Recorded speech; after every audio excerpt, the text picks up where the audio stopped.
It's a familiar sight in American cities. People in poverty lining up for handouts. Less visible are the thousands of charitable organizations that offer poor people something else: individual counseling, job training, and hope. Of course, poverty has always been with us, but poverty in the 21st century has a distinct characteristic.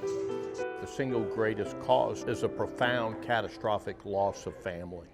And the growing trends in the breakdown of family is having this very negative collateral impact.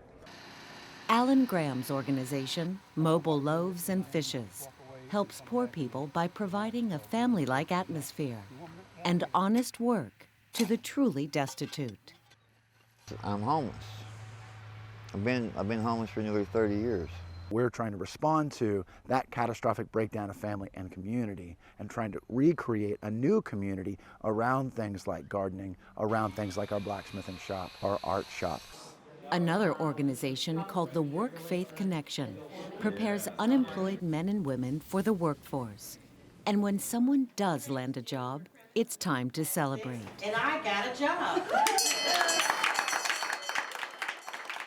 The real poverty that we need to address that's going to help them over the long term is the poverty of relationship, the poverty of hope, the poverty of purpose. If you are lacking in a sense of purpose, you are living in a place of poverty. Dozens of poverty experts recently came together in Austin to explore new ways to help the poor without creating dependence on government handouts. Poverty is a direct result of big government and a cycle of dependence. And so it's time to change the narrative on what is the cause of poverty and, more importantly, what is the solution to poverty. That theme was heard time and again at the conference. Big government solutions create a permanent underclass. At the turn of this century, there were 17 million people on food stamps in America. There are now more than 47 million.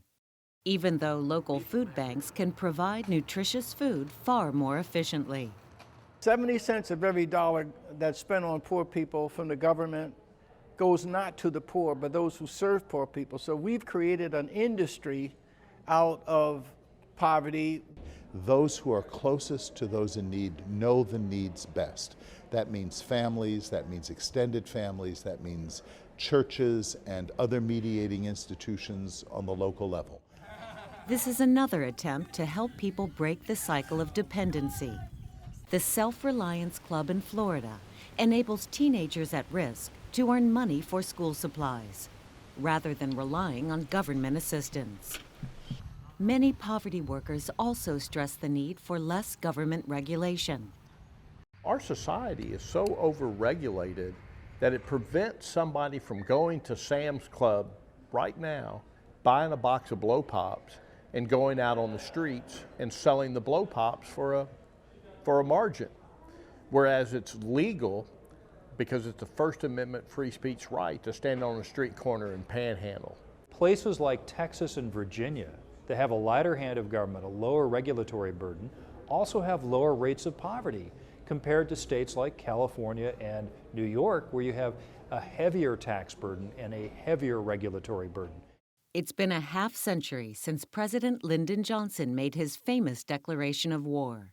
And this administration today declares unconditional war on poverty in America.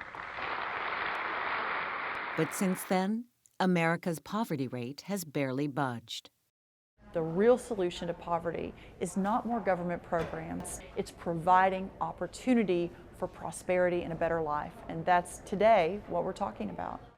Beyond talking, these people are hard at work across the country. The government-run poverty industry is entrenched and powerful. Changing it may take decades, but it can be done, one person at a time.